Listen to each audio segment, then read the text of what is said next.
ছোটবেলায় বাবা-মা মারা যাওয়ার পরে আমি আমার কাকুর কাছে মানুষ হয়েছি।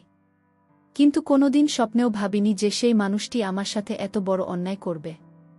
আমার নাম রুমি। আসলে ছোটবেলায় কাকু আমার প্রতি ওই ধরনের ব্যবহার বুঝতে পারতাম না। ধীরে ধীরে যখন বড় হয়ে উঠছি তখন বুঝতে পারি আমার কাকু তো আমাকে নোংরা কথা বলত। আমার বয়স তখন মাত্র 16 বছর। ভগবান না করুক আমার মতো এত খারাপ দিন আর কোনো মেয়েকে দেখতে হয়। আমার কাকু সারাদিন বাড়ির বাইরে থাকত এবং রাতের বেলা মাতাল হয়ে বাড়ি ফেরত। কাকুকে ও রকম অবস্থায় দেখে আমি ভয়ে দরজা লাগিয়ে ঘরের ভিতরে থাকতাম। একদিন তো কাকু সমস্ত সীমা পার করে দেয়।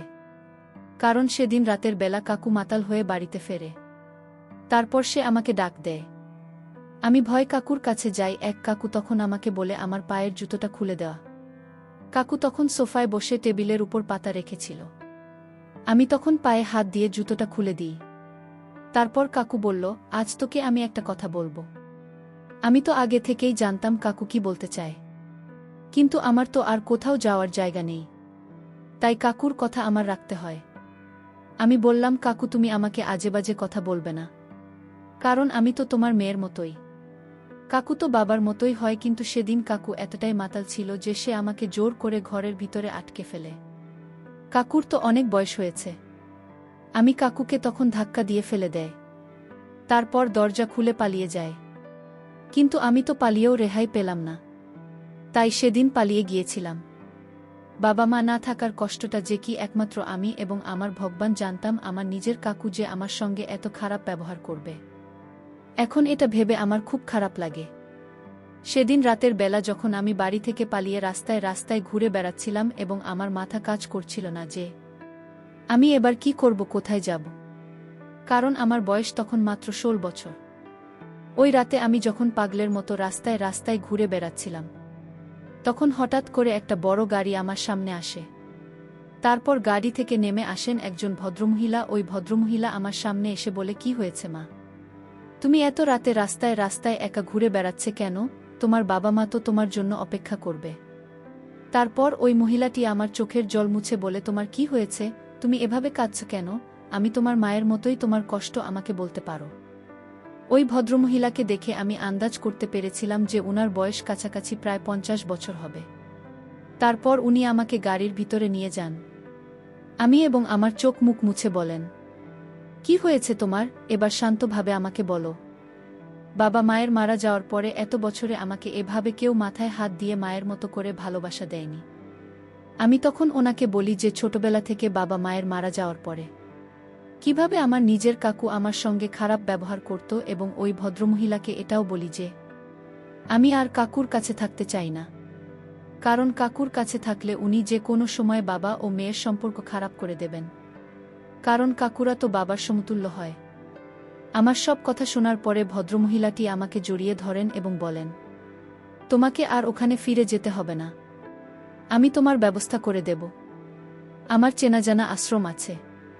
ওই আশ্রমের তোমার মতো অসহায় মেয়েদের থাকতে দেওয়া হয়। ওখানে লেখাপড়ার ব্যবস্থা আছে। আমি তোমাকে কাল সকালবেলা ওই আশ্রমে নিয়ে যাব। আজ অনেক রাত হয়ে গেছে, তুমি এই মুহূর্তে আমার বাড়ি চলো। ওই মহিলাটির কথা শুনে আমি ওনার বাড়ি যেতে রাজি হয়ে যাই। কারণ বাবা মায়ের মারা যাওয়ার পরেই ভাবে আমার পাশে বসে কেউ আমার কষ্ট জানার চেষ্টাও করেনি। তারপর আমি ওই ভদ্রমহিলার সঙ্গে ওনার বাড়ি চলে আসি। সেদিন রাতে ওর বাড়িতে খাওয়া দাওয়া করেছিলাম।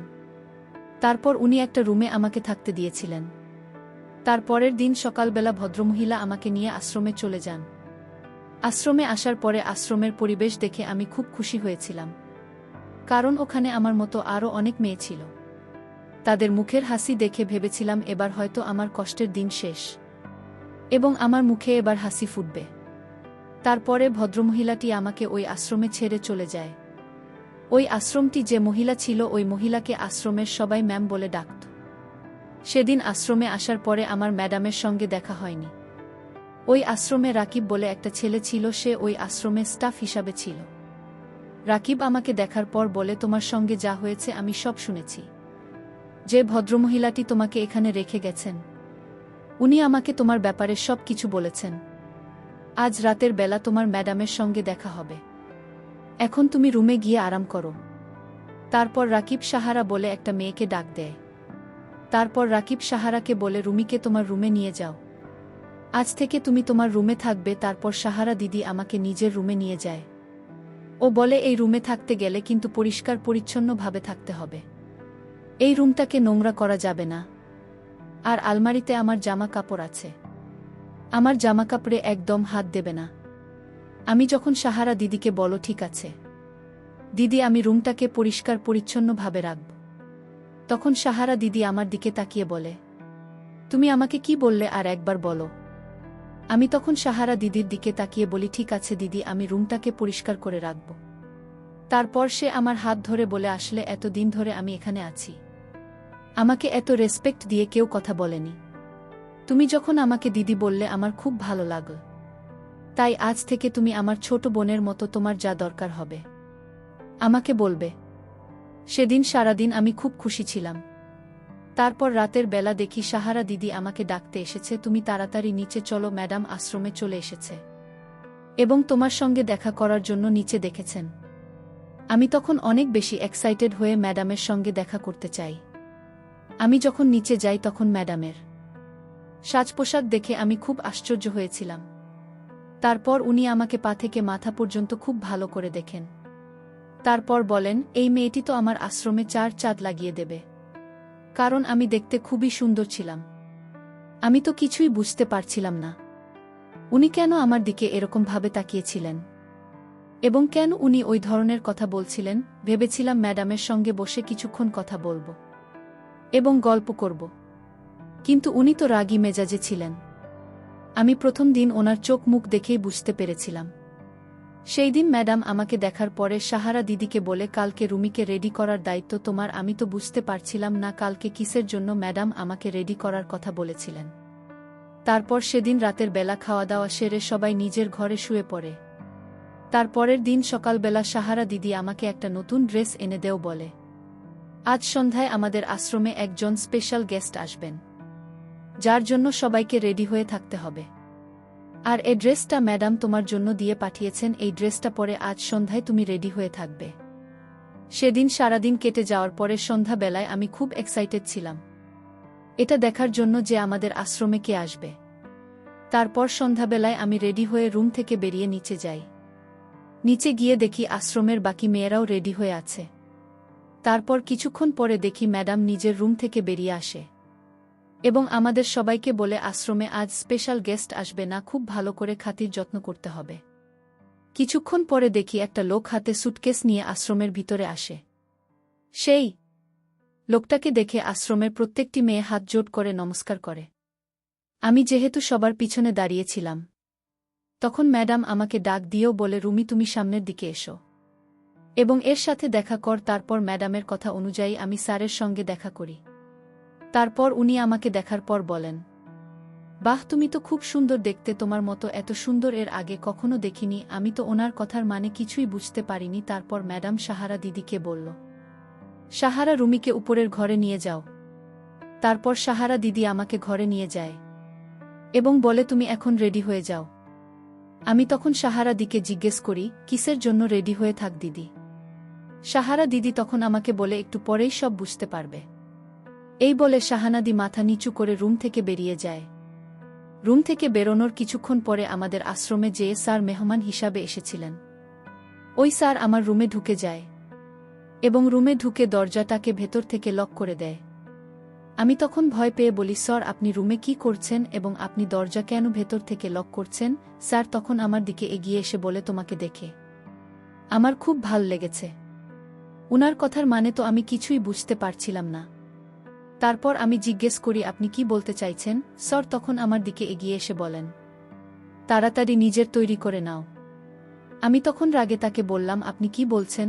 আপনি এখনই এই রুম থেকে চলে যান আর আপনার মুখে মুখোশ খুলুন, আমি আপনাকে চিনতে পারছি না। তখন লোকটি বলল, আমি তো এখান থেকে চলে যাওয়ার জন্য আসিনি। আমি একদিনের জন্য তোমার ম্যাডামকে 50,000 টাকা দিয়েছি এই ধরনের কথা বলতে, আর আপনি এখনই আমার রুম থেকে বেরিয়ে যান, নইলে আমি চিৎকার চেঁচামেচি শুরু করব। এই সব নাটক আমি একদম পছন্দ করি না। যখন লোকটি ওই কথা বলল, আমি তখন লোকটিকে একটা জোরে থাপ্পড় মেরেছিলাম। তারপর দেওয়ার সাথে সাথে তার মুখের মুখও মাটিতে পড়ে যায়, আর তাকে দেখে তো আমার দম বন্ধ হয়ে আসছিল। লোকটি আর কেউ নয়, সে আমার কাকু। আমি বললাম, কাকু তুমি এখানে এসেছ? আমি তোমার কাছ থেকে পালিয়ে বাঁচার জন্য তোমার বাসা ছেড়ে চলে এসেছি, আর তুমি কিনা এই পর্যন্ত চলে আসছে। কাকু বলল, তুই ভেবেছিস তুই পালিয়ে বাঁচতে পারবি? তা কোনোদিনই সম্ভব না। তারপর আমি ভয়ে রুমের মধ্যে চিৎকার চেঁচামেচি শুরু করে দিই। তারপর কাকুকে বললাম, কাকু আমি তো তোমার মেয়ের মতো, তাহলে তুমি কেন আমার সাথে এমন অন্যায় করবে? কিন্তু কাকু তো আমার কোনো কথাই শুনল না। তারপর আমি কোনো উপায় না পেয়ে যখন ভয়ে চিৎকার দিলাম, তখন ম্যাডাম আমার রুমে আসলো। ভেবেছিলাম ম্যাডাম যেহেতু রুমে চলে এসেছে তাহলে আমাকে এবার রক্ষা করবে। কিন্তু আমি যখন ম্যাডামকে তার ব্যাপারে সব কথা বলেছিলাম, তখন ম্যাডাম আমার গালে একটা থাপ্পড় মেরে বলে, স্যারের সাথে ভালো ব্যবহার কর, নইলে আমার থেকে খারাপ আর কেউ হবে না। আমি ম্যাডামকে বললাম, ম্যাডাম সে তো কোনো ছাড় নয়, সে আমার নিজের কাকু, যার ভয়ে আমি কাকুর বাড়ি থেকে পালিয়েছিলাম, আর সেই কিনা এখানে আসলো। আমি কাকুকে বললাম, কাকু তুমি তো মানুষ না, মানুষ নামের কলঙ্ক তুমি, যে কিনা নিজের ভাতিজিকে এরকম করতে পারে। কাকু তোমার এখানে টাকা দিয়ে কোনো কিছু করা লাগবে না, তুমি ম্যাডামের কাছ থেকে টাকাগুলো ফেরত নাও, আমি কথা দিচ্ছি আমি আবার তোমার বাড়িতে ফিরে যাব, আমি তোমার সমস্ত কথা মেনে নেব এবং তুমি যা চাও তাই পাবে, কিন্তু দয়া করে এখান থেকে তুমি আমাকে নিয়ে যাও। তখন আমার কাকু বলে, তুই সত্যি বলছিস? যদি সত্যি বলিস তাহলে আমি তোকে এখান থেকে নিয়ে যাব আমার বাড়িতে, কিন্তু তুই আমাকে কখনো ধোঁকা দিতে পারবি না, আমি তো তোকে চাই। তারপর কাকুর কথায় আমি রাজি হয়ে গেলাম। তারপর কাকু আমাকে এখান থেকে বের করে তার নিজের বাড়িতে নিয়ে গেল। আমি কাকুকে বললাম, কাকু আমি তোমাকে অনেক পছন্দ করি, কিন্তু তুমি আমার সাথে এরকম খারাপ ব্যবহার করো না। তারপর কাকুর বাড়িতে যখন আসলাম, তখন আমি একটি অন্য রুমে ঘুমাচ্ছিলাম। তারপর অর্ধেক রাতে কাকু জেগে উঠল, কিন্তু আমি ঘুমাইনি, ঘুমের ভান করেছিলাম, কারণ আমি জানতাম কাকুর নজর ভালো না, তাই আমি ঘুমাইনি। আমার মনের মধ্যে একটা সিদ্ধান্ত কাজ করেছে, আমি যে করে হোক তার হাত থেকে আমাদের বাঁচাতে হবে। তাই এই শয়তান কাকুকে মেরে ফেলার সিদ্ধান্ত নেয়। মনে মনে আমি কাকুকে বললাম, কাকু তুমি আজ রাতে আমার ঘরে আসবে এবং তুমি যা বলেছ তাই হবে। আমি তাকে মিথ্যা কথা দিয়ে আমার ঘরে নিয়ে আসলাম। তারপর আমি আগে থেকে একটি শরবত তৈরি করে রেখেছিলাম কাকুকে খাওয়ানোর জন্য। কাকু মনের আনন্দে আমার ঘরের ভিতর প্রবেশ করল। কাকুর মুখে হাসির ছাপ ছিল, কাকুকে দেখে খুব আনন্দিত মনে হচ্ছিল। কাকু যখন আমার বিছানায় বসল, কাকু তখন বলা, আজ তুমি নিজের ইচ্ছায় বলেছিস তোর ঘরে আসতে, তাই আমি আসলাম। আমি কাকুকে বললাম, কাকু তুমি এই শরবত খেয়ে নাও, কারণ অনেক দিন ধরে আমি তোমার সেবা যত্ন করতে পারিনি, তুমি আমাকে ক্ষমা করে দিও, আর এই শরবতটা খেয়ে নাও। তারপর তোমার সাথে কাকু আমার কথা শুনে খুব খুশি হলেন এবং শরবতও খেয়ে নিলেন। শরবত খাওয়ার সাথে সাথে কাকু বিছানায় পড়ে গেলেন। তার কিছুক্ষণ পরেই কাকু মারা গেলেন। তারপর বাড়ির আশপাশের লোকেরা জেনে গেল। বাড়ির লোকেরা কিন্তু এটা বুঝতে পারেনি যে আমি তাকে মেরে ফেলেছি। সবশেষে দর্শকদের উদ্দেশ্য করে একটি কথা বলতে চাই, এরকম কাকু থাকার চেয়ে না থাকা অনেক ভালো। সে একজন চরিত্রহীন ছিল, এতটাই খারাপ ছিল যে সে নিজের ভাতিজির সাথে। বন্ধুরা, আজকের গল্পটা এখানেই শেষ করছি। যদি গল্পটি তোমাদের কাছে ভালো লেগে থাকে তাহলে অবশ্যই চ্যানেলটি সাবস্ক্রাইব করে পাশে থাকবে। ধন্যবাদ।